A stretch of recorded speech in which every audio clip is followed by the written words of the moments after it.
Indonesia ini kalau kita lihat di Asia, bukan di Asia Tenggara lagi nih Kak, kita ngebahasnya Asia ya. Real interest rate kita itu paling tinggi loh tercatat. Kita di level 4,3%. Artinya apa kalau misalkan real interest rate kita tinggi? Jadi kalau misalkan ada kita ini Indonesia sebagai emerging market, terus ada investor yang ingin menaruh asetnya, otomatis sih kalau misalkan ngelihat di Asia, bahkan Asia Tenggara, akan masuk ke Indonesia sih, karena menarik banget, yieldnya tinggi banget gitu Kak. Proyeksi memang suku bunga BI di akhir tahun 2025 itu kemungkinan akan berada di sekitar 5,25% sampai 5%. Halo kawan Visto, kembali lagi bersama saya Cheryl Tanuwijaya dalam serial podcast Belajar Obligasi bersama Investasiku dan Bank Mega. Dan di kesempatan kali ini kita sudah kembali kedatangan narasumber kita yang luar biasa, yaitu Isvan dari Bank Mega. Hai Isvan, apa kabar? Halo Kak Cheryl, baik. Kak Cheryl gimana? Oke? Mantap, selalu semangat. Nah, Isvan, kita sudah kurang lebih 1 bulan tidak bikin podcast. Oke, iya. Nah, pastinya sudah begitu banyak sentimen-sentimen yang bisa berpengaruh sama pasar obligasi kita. Betul banget Kak Cheryl. Kira-kira tolong diupdate dong, kawan Visto ini ada sentimen hangat apa aja nih di pasar obligasi kita? Silakan. Mungkin untuk kawan-kawan, teman-teman, kawan Visto ya, dan juga Kak Cheryl nih, di akhir tahun 2024 ini cukup ada yang kita nanti-nantikan nih, terutama yang dapat mempengaruhi harga obligasi kita semua. Nah, jadi memang di akhir tahun ini, market ini akan fokus ke pertemuan pekan depan di tanggal 18 Desember dan juga 19 Desember.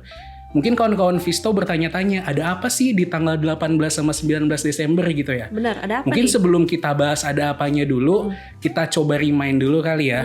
Kalau misalkan kita omongin obligasi nih, kita ngobrol soal obligasi, faktor yang sangat menentukan terkait pergerakan harga itu apa sih? Yaitu suku bunga kan kayak. Nah, kebetulan itu nih, minggu depan kita akan menantikan di tanggal 18 itu, tepatnya di hari Rabu, BI akan mengumumkan terkait dengan kebijakan suku bunganya. Oh. Betul, dan dilanjutkan besoknya di tanggal 19 Desember di 2024 itu nanti The Fed dilanjutkan akan mengumumkan juga terkait kebijakan suku bunganya dalam FOMC bulan Desember nih Kak. Ini memang sangat kita nanti-nantikan banget ya data ini. Kira-kira gimana sih hasil dari pertemuan BI dan juga The Fed minggu depan gitu kira-kira kayak. naik apa turun nih? Apa Nah ya, sebelum kita bahas naik atau turun, kita tarik lagi sedikit nih Kak untuk nge-refresh teman-teman dan juga Kak Cheryl semua nih. Kenapa sih kita ini sebagai pemilik atau investor di obligasi pemerintah Indonesia, tapi kita juga perlu mengetahui The Fed Sentimen ini, global ya? betul, kita harus mengetahui sentimen global ini, terutama Amerika ini arahnya kemana gitu. Memang kalau misalkan kita coba telaah ya, beberapa belakangan ini juga dalam RDGBI, itu Pak Periwarjo itu suka membacakan terkait dengan kondisi global, kondisi ekonomi secara global itu seperti apa. Arah terkait suku bunganya itu nanti akan ke arah mana.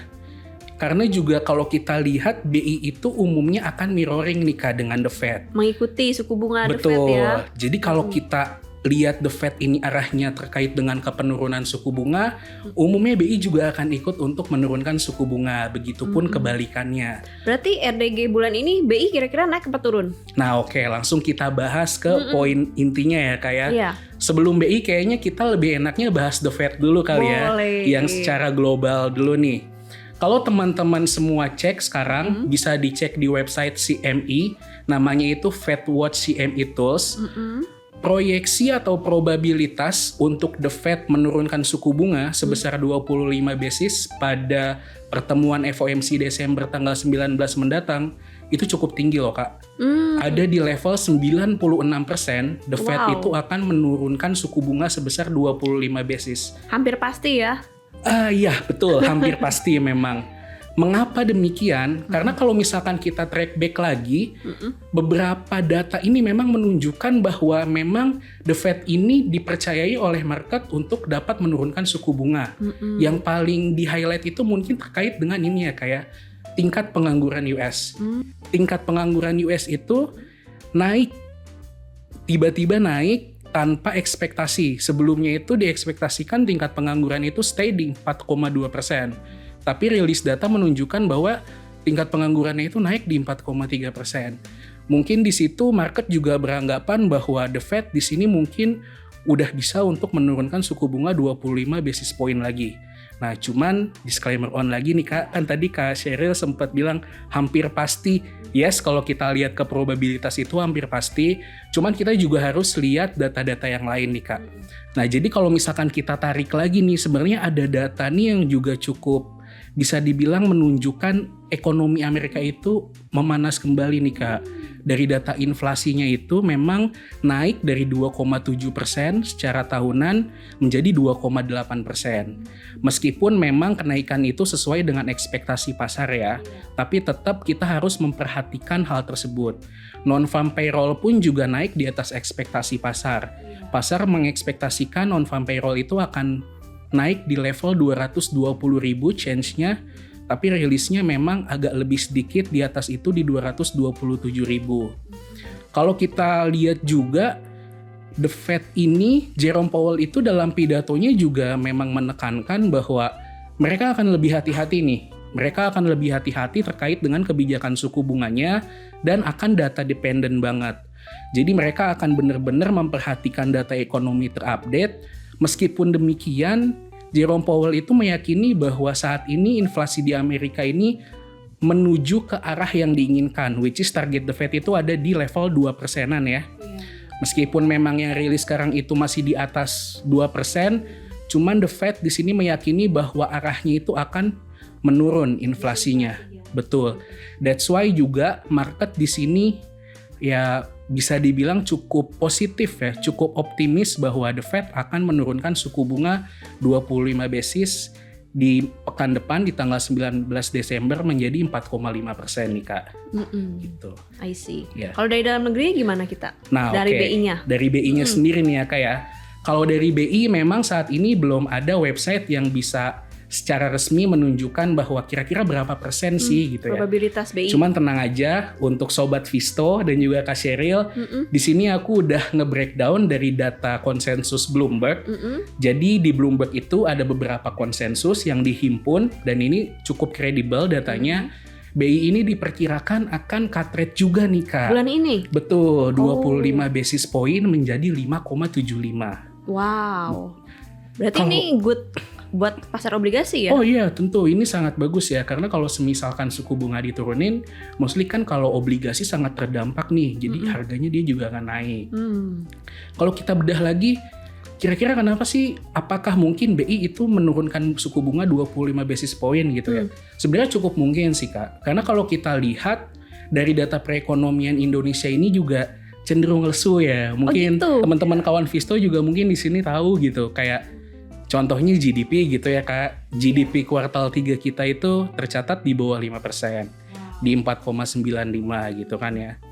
Dan juga kalau dari sisi inflasi bulanan kita sempat mencatatkan deflasi 4 bulan beruntun nih sampai bulan Oktober begitu. Sama November jadi 5 bulan malah ya? Ya kalau untuk November mungkin nanti bisa di cross check lagi apakah akan masih deflasi atau enggak.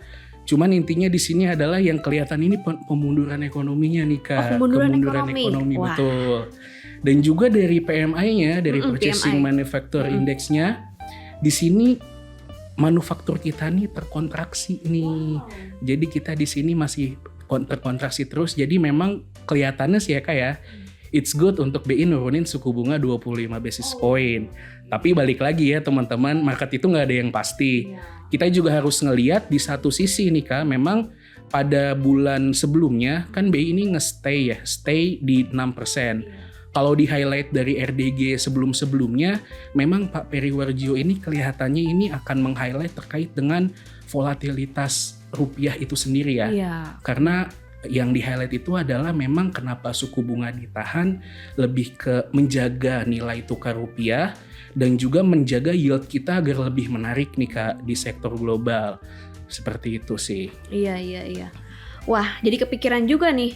Mulai muncul tanda-tanda pelemahan ekonomi ya. Tapi ini bikin kita was-was atau kita masih bisa melihat peluang di pasar obligasi kita tuh dari sebelah mana? Apa yang membuat pasar obligasi kita tuh menarik di mata asing, di mata investor domestik juga gitu? Oke. Mungkin kalau misalkan kita breakdown nih Kak, pelan-pelan kita coba lihat BI ini ketika saat ini ya Kak ya, melihat bahwa Indonesia ini nih sebenarnya masih sangat menarik untuk menarik investor. Ya.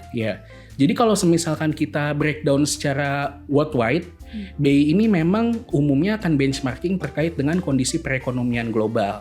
Which is sekarang ini arahnya kemana? Arahnya memang kepada pengurangan suku bunga nih Kak. Baik dari The Fed, kita kalau mau breakdown lebih detail lagi ke Eropa, ECB gitu, memang arahnya ke penurunan suku bunga. Jadi kalau dari sini memang sebenarnya cukup prospek ya untuk tahun depan untuk pasar obligasi dan juga pasar instrumen investasi lainnya.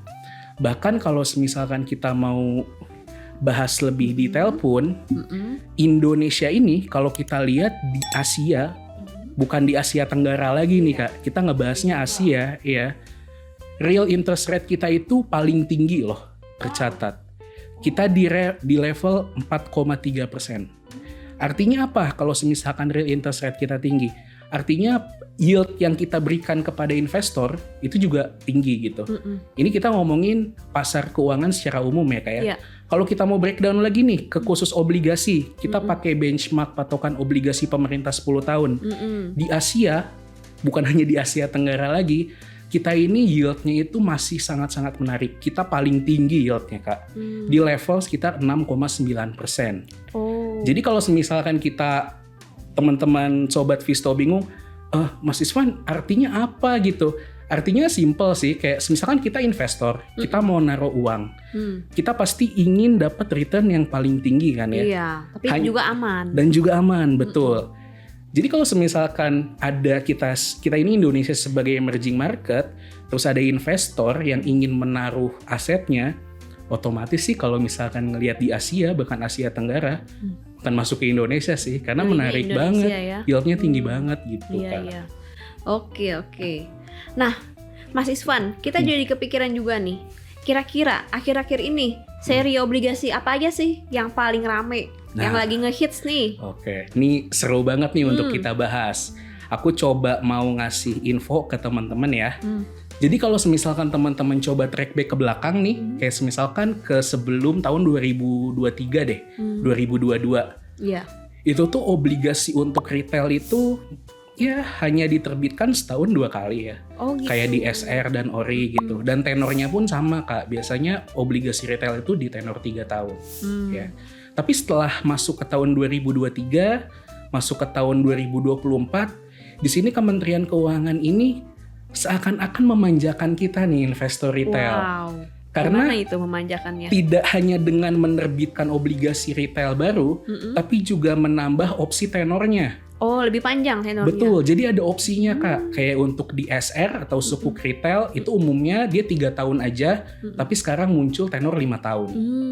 Atau di ORI, obligasi retail Indonesia, umumnya dia 3 tahun aja, tapi sekarang muncul yang tenor 6 tahun nih Kak. Oh, 6 tahun malah lebih Betul. lama lagi. Dan yieldnya juga oke banget loh. Lebih tinggi atau? Di level 6,4%. Bayangin Kak. Menarik untuk tuh kawan Visto.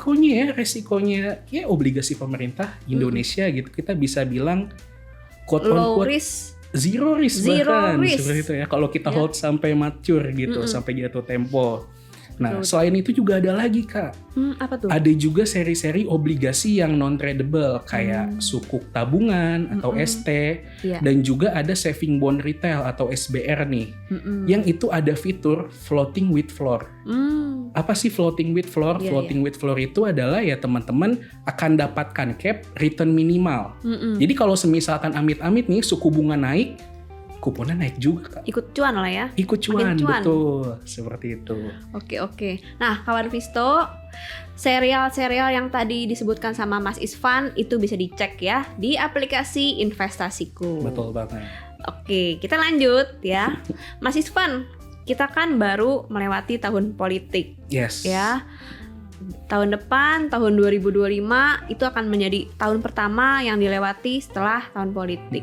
Secara historical, seperti apa nih kondisi pasar bond setelah 1 tahun pemilu?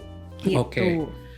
Kita mungkin di sini akan ngebahasnya dari historical data kali ya Kak Kita ya. flashback. Betul, kalau kita flashback nih, memang tahun-tahun pemilu itu tahun-tahun yang lumayan agak bearish ya, atau agak pada saat pemilunya nih ya kayak itu mungkin karena memang adanya ke suatu uncertainty, ada ketidakpastian di situ. Jadi mungkin di sini investor ini agak hati-hati terlebih dahulu nih. Karena kan pastinya biasanya agak panas tuh kayak kalau misalkan kita mau pemilihan kayak pemilihan pemerintah gitu. Nah, tapi memang itu wajar sih Kak, karena dalam ketidakpastian umumnya kita akan mengalokasikan aset kita ke aset yang lebih less resikonya, yang resikonya lebih rendah. Mungkin dalam kasus ini teman-teman umumnya menyebutnya dengan aset-aset safe haven gitu ya. Nah, tapi ketika sudah ada nih pemilunya udah berjalan dengan baik, presidennya sudah terpilih, sudah dilantik, kebijakannya juga sudah mulai dibicarakan, menteri-menterinya sudah mulai dipilih. Nah itu umumnya di tahun pertama itu dia akan optimis nih Kak. Akan bullish lah ya. Akan bullish, betul. Kalau kita tarik memang sebelum-sebelumnya, terutama di Indonesia, tahun pertama itu cukup menjanjikan nih Kak. Dari sisi pergerakan instrumen investasinya, terutama obligasi. Karena di situ janji-janji mulai direalisasikan. Di situ juga ingin menunjukkan bahwa inilah pemerintahan kita yang sekarang, seperti itu kan Kak, masih anget lah kasarnya. Jadi ya kalau semisalkan kita mengaca ke sebelumnya sih, kita optimis tahun depan harusnya tahun yang baik ya. Tuh, Kak. Mantap.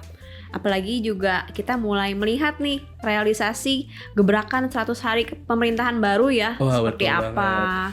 Kita lihat juga akan banyak rilis kebijakan-kebijakan yang pro masyarakat ya. Yes, Kayak gitu. Nah, sampai setidaknya di semester 1 2025. Kira-kira sentimen apa aja nih yang akan menjadi backbone sentimen dari pasar obligasi? Oke. Untuk 2025 sebenarnya ini cukup menarik untuk kita bahas nih Kak. Sejauh ini aku udah ngerangkum 4 yang harus kita perhatikan sama-sama nih. Karena kita ngomongin obligasi, tentu yang pertama suku bunga ya Kak ya. Kita akan bahas suku bunga dulu nih. Secara global gitu ya. Saat ini teman-teman bisa melihat dari data The Fed, dari data Federal Reserve, Bank Sentralnya Amerika, untuk dot plots itu proyeksi suku bunga The Fed di tahun 2025 itu akan berada di level sekitar 3,25 sampai 3,5%. Artinya apa? Artinya akan terjadi pemotongan kembali suku bunga di tahun 2025 nih Kak. Kalau kita lihat juga di Fed Fund Futures, Fed Fund Futures itu dia lebih real time. Jadi dari kondisi-kondisi market ekonomi yang sekarang berkembang itu akan diproyeksikan terhadap dengan kebijakan suku bunga. Itu diproyeksikan The Fed akan berada di level 3,5 sampai dengan 3,75 nih. Berarti turun 100 basis point ya? Betul, jadi kurang lebih akan turun sekitar 100 basis point. Nah, kalau misalkan teman-teman ngikutin juga nih, sebenarnya dot plot ini dikeluarinnya itu tiap 3 bulan sekali nih Kak, oleh The Fed. Kapan dia keluarnya itu umumnya pas FOMC ya. Jadi pada saat FOMC dia dalam setiap 3 bulan sekali akan rilis dot plots-nya. Kebetulan banget nih di bulan Desember ini akan rilis kembali juga dot plots terupdate. Jadi pada pekan depan kita bisa ngelihat nih seberapa optimis The Fed pada 2025. Memang secara keseluruhan kita lihat di sini masih optimis dalam arti akan menurunkan suku bunganya nih ya Kak ya. Optimis inflasi bakal turun lah ya. Betul, di samping itu juga ya optimis inflasinya akan mencapai target di level sekitar 2% kan. Nah, kita coba bahas yang sisi domestiknya nih Kak sekarang. Boleh. BI apa kabar gitu ya. The Fed udah, BI betul, gimana? The Fed. Nah, kalau BI balik lagi ke yang tadi kita sudah cukup bahas, BI ini umumnya akan mengikuti kondisi ekonomi global. Ketika arahnya di sini terkait dengan penurunan suku bunga, umumnya nih BI juga akan benchmarking nih Kak.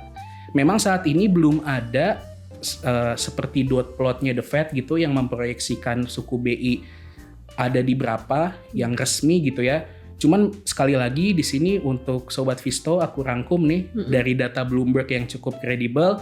Proyeksi memang suku bunga BI di akhir tahun 2025 itu kemungkinan akan berada di sekitar 5,25% sampai 5% nih Kak. Jadi arahnya apa? Arahnya juga terkait dengan penurunan suku bunga juga.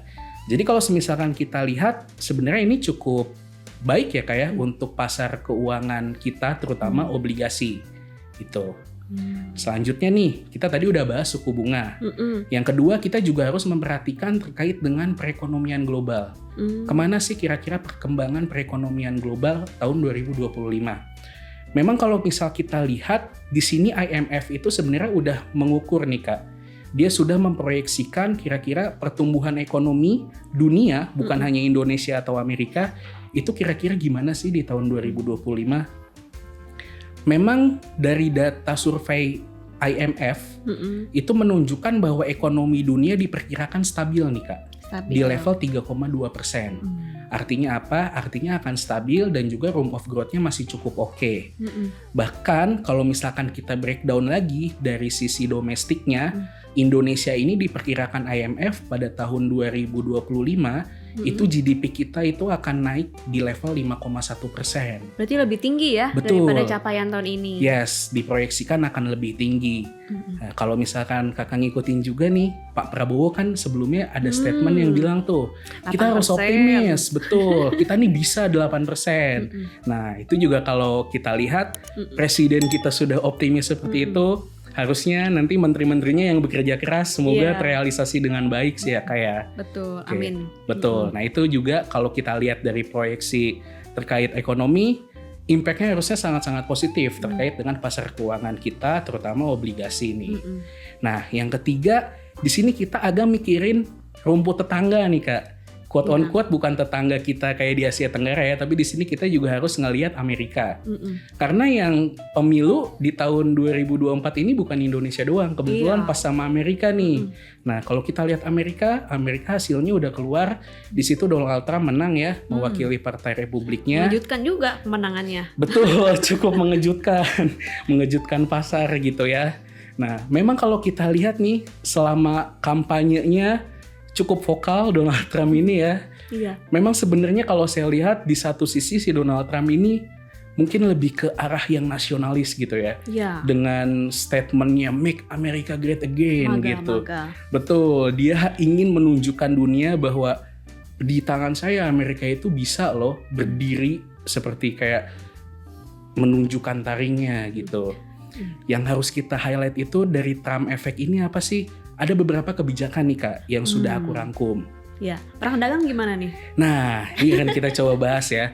Dari beberapa statementnya Donald Trump yang kita harus garis bawahi, sebenarnya di sini ada tiga kategori nih ya. Pertama, peningkatan tarif dagang. Dari kebijakannya Donald Trump ini dalam rencananya ya, dia akan meningkatkan tarif dagang nih Kak. Yang kedua akan memotong pajak, dia akan lower, dia akan cut untuk sisi pajak-pajaknya, iya seperti itu.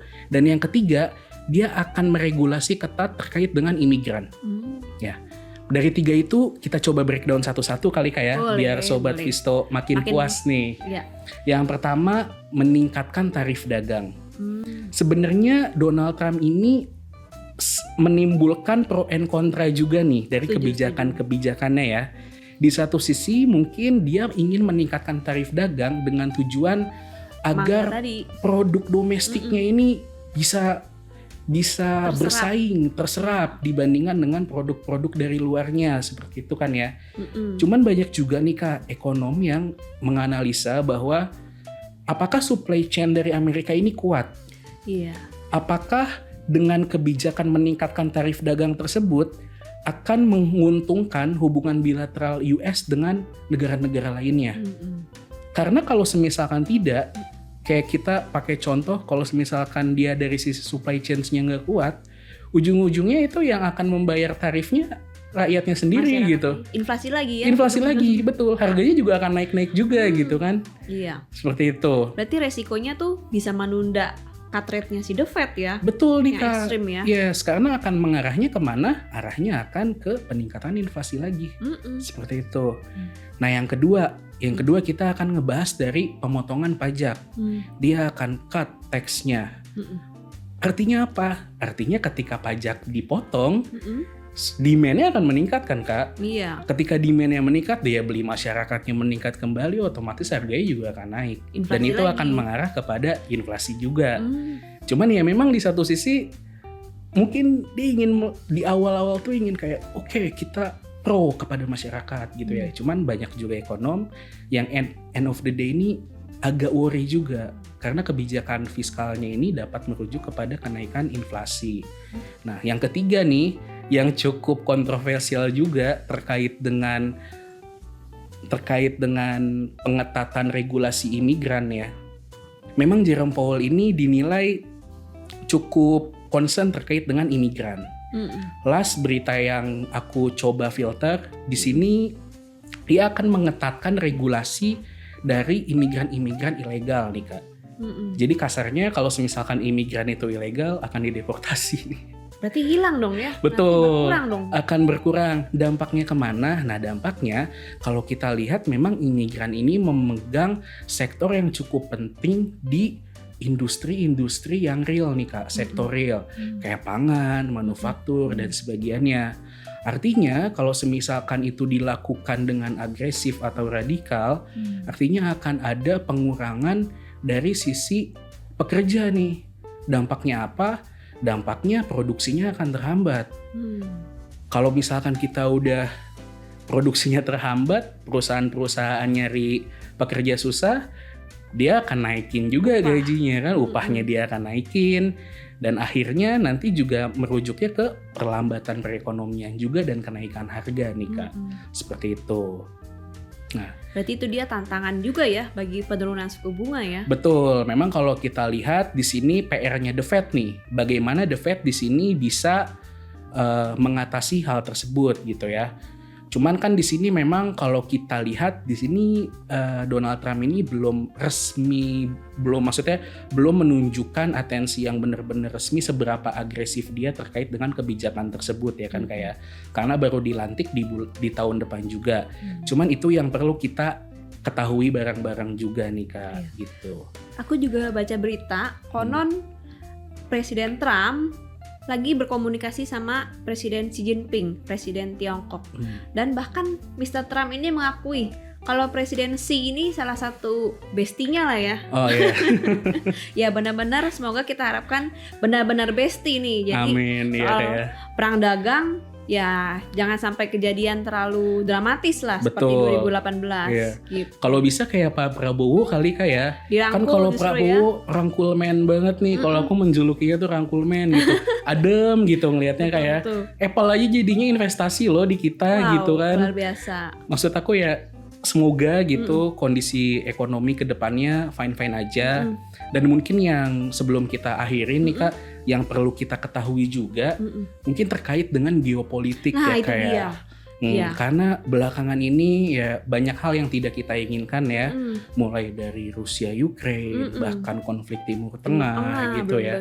Keseduhan juga. Iya, nah mungkin teman-teman di sini bertanya-tanya, orang aku belinya government bond kok Indonesia gitu ya, aku nggak beli bond negara mereka, kenapa harus memperhatikan gitu? Betul. Karena memang kalau kita lihat lagi, pertama kalau misalkan kondisi geopolitik global ini panas, overheat, maksudnya tidak oke gitulah.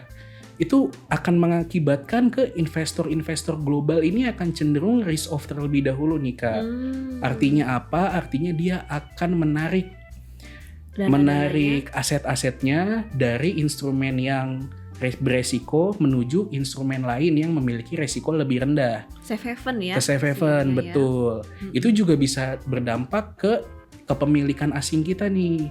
Kita juga sebagai nasabah retail kan kita tahu ya, kadang owner itu bahkan di SBN pun atau di Sun itu tidak hanya investor retail gitu. Kita juga ada kepemilikan asing. Nah di situ juga kita bisa terdampak nih Kak, kalau misalkan asing pada keluar gitu kan ya. Nah yang kedua, kalau kita lihat lagi, negara-negara yang berkonflik ini umumnya itu negara-negara di Timur Tengah dan juga termasuk ke dalam anggota OPEC atau OPEC Plus nih. Artinya negara-negara yang memiliki wewenang atau posisi yang cukup penting terkait dengan produksi minyak bumi. Artinya apa?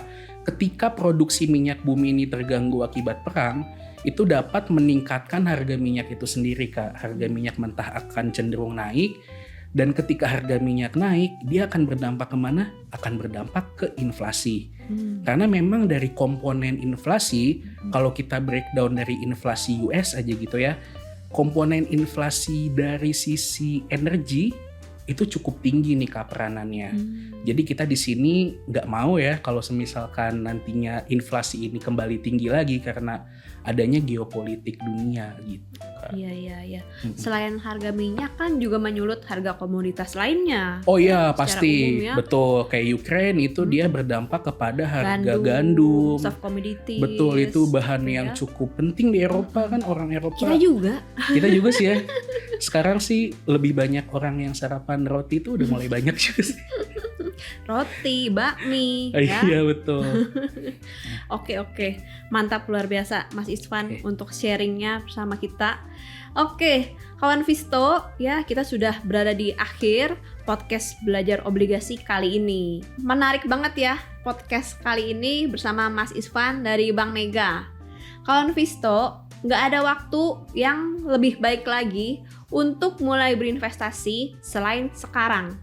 Yuk, invest obligasi di aplikasi investasiku mulai dari 5 juta rupiah aja.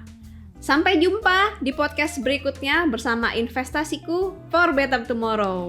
Bye-bye. Bye.